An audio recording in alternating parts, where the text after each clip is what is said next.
Aitaren eta Semearen eta Espiritu Santuaren izenean, amen. Jauna zuekin eta zure espirituarekin. Senideok, aitor ditzagun humiltasunez gure pekatuak, misterio santuak behar bezala ospatu ahal izateko.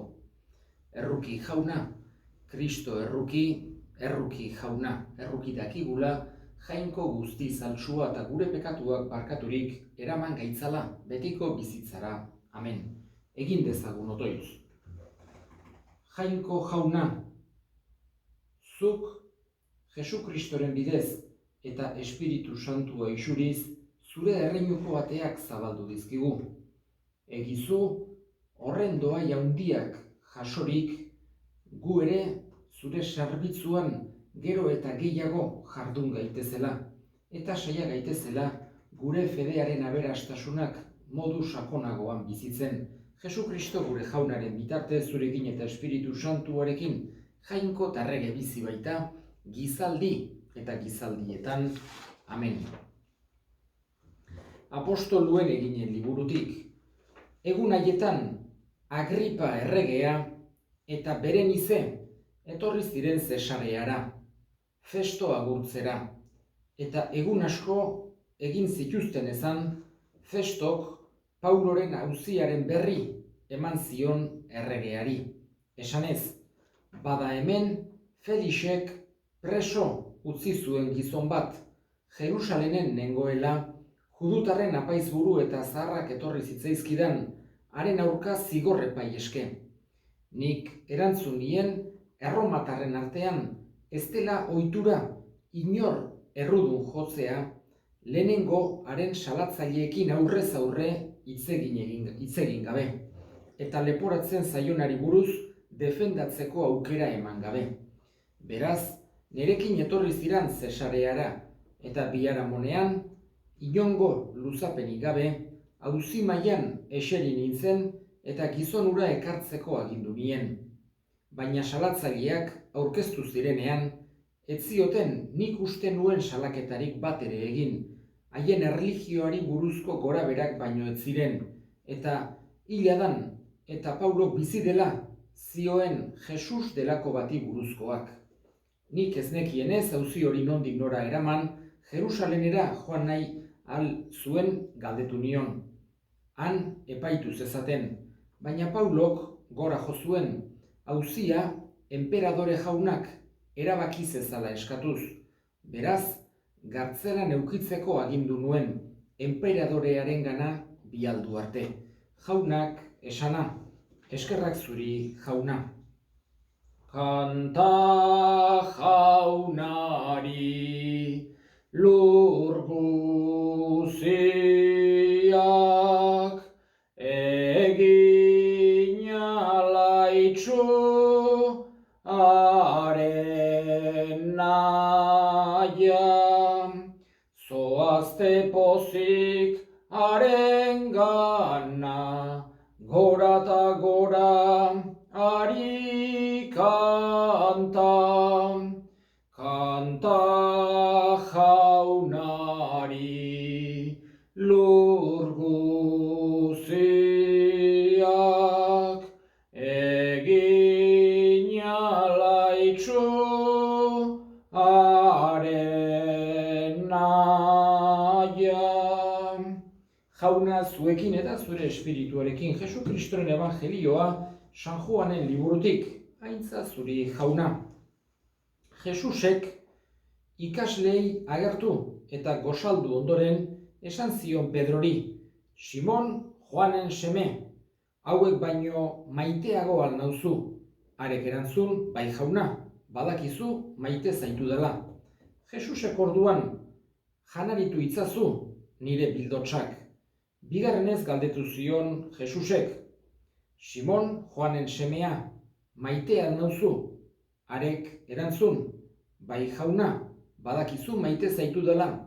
Jesusek orduan zaindu itzazu nire ardiak. Hirugarrenez itaundu zion Jesusek, Simon Joanen semea, maitea nauzu. Pedro tristetu egin zen maitea zuen hirugarrenez galdetu ziolako, eta erantzun zion, jauna, zuk dena dakizu, zuk badakizu maite zaitudala. Orduan Jesusek esan zion, bazkatu nire ardiak, benetan diozut, gazteago zinenean, zuk lotzen zenun gerrikoa, eta nahi zenuen tokira joaten zinen. Zahartzean ordea, zuk besoak luzatu, eta beste batek lotuko dizkizu gerrikoa, eta nahi izango ez duzun tokira eramango zaitu. Horrela, nolako heriotzaz jainkoari eintza emango zion adierazi zion Jesusek. Ondoren esan zion, jarraitu niri, jaunak esana, eskerrak zuri jauna. Gaurko lehenengo irakurgaian, berriz ere San Pablo, Paskoaldi osoan protagonista izan dugun San Pablo, eta hain zuzen ere bere juizioari buruzko gertakizun bat. Erromatarren ikuspegitik, atzokoan haitu ginen, zenolako juizio egin zioten, San Pablok zea abildadez sartu zuen saduzear eta farisearren arteko eztabaida ura, esan ez nik, gizon bat piztu delako, diodalako, horregatik hain zuzen ere ari zaizkit kontran egiten. Eta izugarrizko iskanbila eta erromatarren agintariak esan zuen berak ez zuela kondenatu behar, olako kontu batzungatik. Eta gaurkoan agertzen zaigu, Paulo, garai hartan oraindik denak ez, oraindik imperioko biztanle askok ez zeukaten erromatar hiritartasuna, ziudadania ez zeukaten askok, baina Paulok bazeukan. Eta eskubide asko izaten ziren, erromatar hiritarra zenak, beste baino askozaz ere eskubide gehiago zituen. Gero handik urte batzutara Karakala enperadoreak hiritartasun unibertsala emango zuen imperioko biztanle guztientzat, baino une hartan oraindik sekuleko diferentziak zeuden hiritarra izan edo ez, eta gero librea izan edo esklabua izan. Eta Pablo zen librea, eta gainera bera Tarson jaioa, eta erromatar hiritarra zen, naiz da judutar arrazakoa eta judutar erlijiokoa jatorriz, baino hiritartasuna erromatarra zeukan, horregatik eskubide hori zeukan. Eta bertako prefektoak esan ziolarik Jerusalenera bialduko zula, han juzgatua izan zedin, berak eskatu zuen Erroman juzgatua izatea, enperadoreak juzkatu zezala. Berak baizekin eskubide hori izan da, ez zuela kondenatuko enperadoreak, momentu hortan behintzat, ez zuten pentsatzen, kondenatuko zuenik holako akusazioak zirela eta. Gero bai, Neron hasi zen kristauen kontra gogor, baina momentu hartan ez zuen ematen. Betire ikusten dugu, nolako giroa zeukan Paulok eta nolako zailtasunak, baino hala ere bera beti tinko, beti amore eman gabe Jesusen berri ona denei ezagutzera emanez. Eta gaurko evangelioan agertu zaigu oso pasarte borila. Jesusen piztuera ondoren, Pedrokin izandako elkarrizketa sakonura. 3 aldiz ukatu zuen Pedrok, eta 3 aldiz galdetu zion Jesusek, maite al nauzu. Jakina Jesusek barkatzeko, Jesusek adierazteko importantena hori dela maitatzea. Eta gainera Pedro bere eginkizunean konfirmatzeko. Hor ikusten dugu Jaungoikoaren errukia zenbaterainokoa dan. Ez da bakarra barkatu ziola, eta esan zuen, baina orain Joan jarriko dugu buru, edo Bartolome, edo beste bat ez. Berak konfirmatu zuen Pedro aurretik emandako eginkizunean. Horregatik pentsatu dezakegu, seguru asko Judasek barkazio eskatu izan balio, eta mututa, seguru asko berriz ere apostoloen artean, eta toki handi batean behintzat historiarako geldituko zen. Bestela ez dakigu, zertan gelditu zen, Jaungoikoak bere miserikordian daki, baino beti ere etzen bere bukaera oso diferente izan duzan, eta ez dauke gaur egun halako zeharik. Baino San Pedro bai, 3 aldiz humiltasunez esan zion Jesusi, bai, maite zuela. Eta berak berriz ere konfirmatu zuen, zaindu itzazu nire ardiak. Hoixe da Jesusek eskatu ziona Pedrori. Hoixe da Jesusek emandako ministerioa. Horregatik Pedro eta bere ondorengoak, Pedro Erromara joan zen, hango aurreneko obispo izan duzan, eta horregatik bere ondorengoak dira aita santuak. Eta guk ikusi behar ditugu modu hortan, Jesusek emandako ministerio honen jarraitzaile bezala, aita santuak. Eta guri argitasuna eman behar digutenak, guk gidatu behar dituztenak, hola ikusi behar ditugu aita santuak. Eta bere lehen toki hura, hori Antiokiako Ignaziok zioen, bere primazia, hain zuzen ere, maitasunean gauzatzen da. Horregatik Jesusek 3 aldiz galdetu zion ea maite ote zuen. Eskatzen diogu, guk ere maita dezagula, eta guk ere jarraitu dezaiogula aita santuaren bitartez. Berak utzi digun ordezkoa, berak utzi digun ondorengoaren bitartez. Eta egin ditzagun orain gure eskariak. Eskatuko dugu, oso beriziki, edozein beharretan estu eta larri dauden guztien alde, Jangoikoak denei lagundu dezaiela.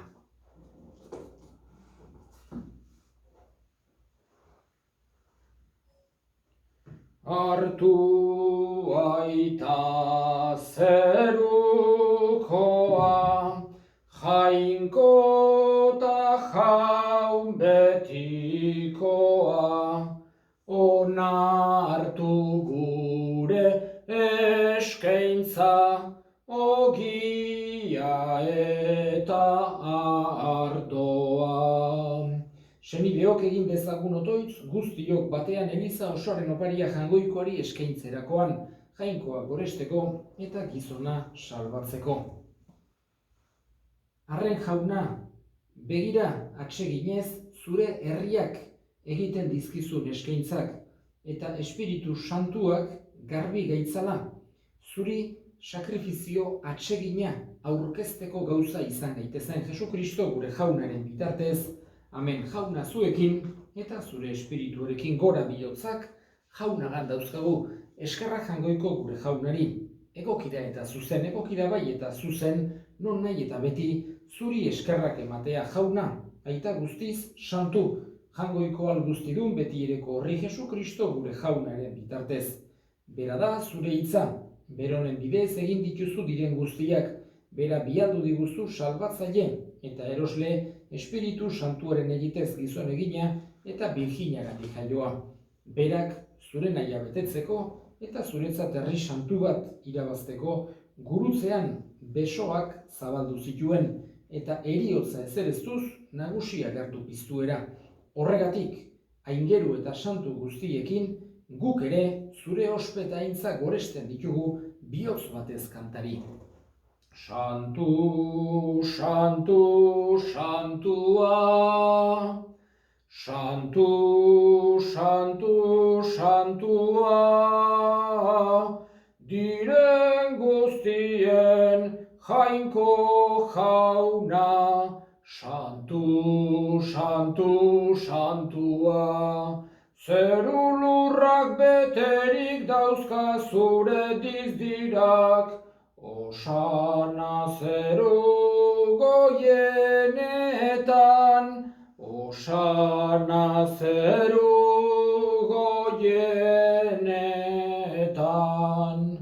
Santu zera bai jauna, eta santutasun guztiaren iturri, santu egizkizu bada, hogeita ardo hauek zure espiritua isuriz Jesukristo gure jaunaren gorputz eta odol guretzat egin daitezen. Berak saldu zutenean eta bere gogoz gurutzera zijoala, ogi hartu eta eskerrak emanez zatitu zuen eta bere ikaslei eman zien esanez. Hartza zuen eta jan guztio kontatik, hau nire gorputza data zuentzat emango dena. Afalondoa berdin kaliz harturik, berriz ere eskerrak emanez bere ikaslei eman zien esanez. Hartza zuen eta edan guztio kontatik, hau nire odolaren kaliza data, itun berri eta betikoaren odola, zuentzat eta guztientzat bekatuak barkatzeko isuriko dena, egizue hau nire oroigarri. Hau da, sinismenaren misterioa, hil eta piztu zerala jauna, zu berriz etorri arte, hau dugu hau berri ona, horregatik jauna, zure semearen heriotza eta piztuera gogoratuz, biziaren ogia eta salbamenaren kariza eskaintzen dizkizugu zuri eskerrak emanez, aldarean zure zerbitzari onartu gaituzulako, eta apalik eskatzen dizugu Kristoren gorputz odolak hartzen ditugunok, Espiritu Santuak bat egin gaitzala.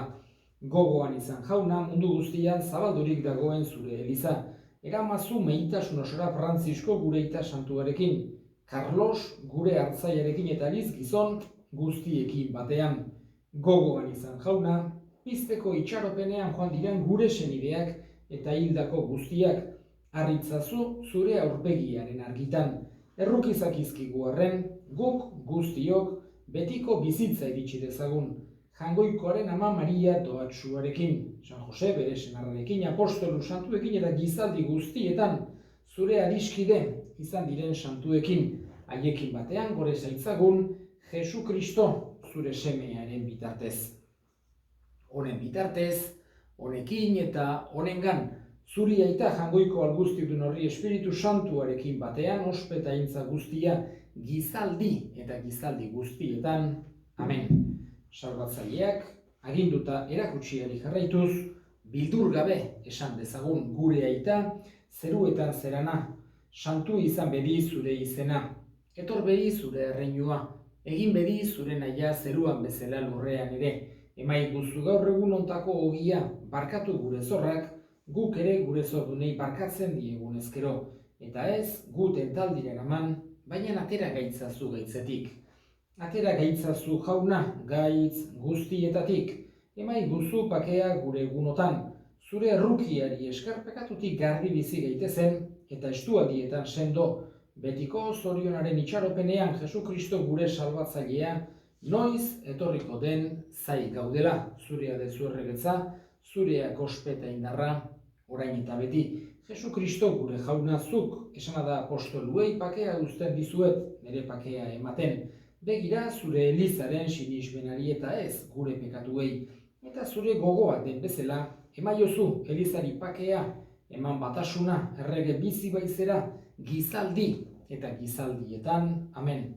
Jaunaren pakea beti zuekin eta zure espirituarekin, emaiozue pakea elkarri.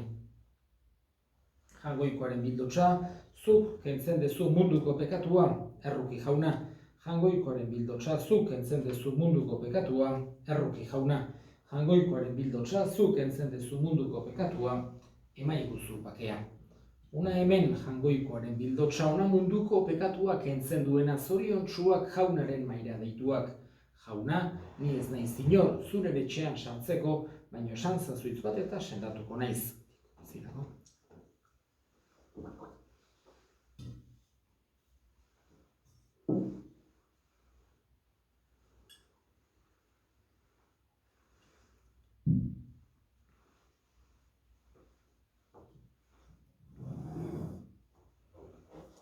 Egin dezagun otoitz. Zure sakramentuek jauna garbitu gaituzte eta janaritu. Egizu Eukaristian parte hartze honek eraman gaitzala baita ere zure erreinura. Jesu Kristo gure jaunaren bitartez, amen. Jauna zuekin eta zure espirituarekin bedinka zaitzatela jainko guztialdunak, aitak eta semeak eta Espiritu Santuak, amen. Zoazte jaunaren pakean. Eskerrak jangoikoari.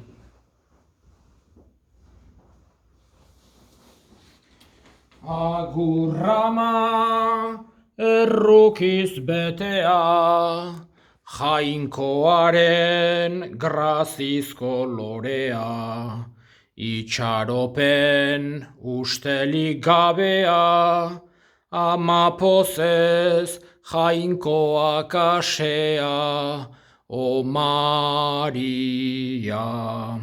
gizadiaren aurrik ederrena, neskatxetan agurgarriena, birginetan garbiz garbiena, ta gorago zeruan zaudena, zu Maria.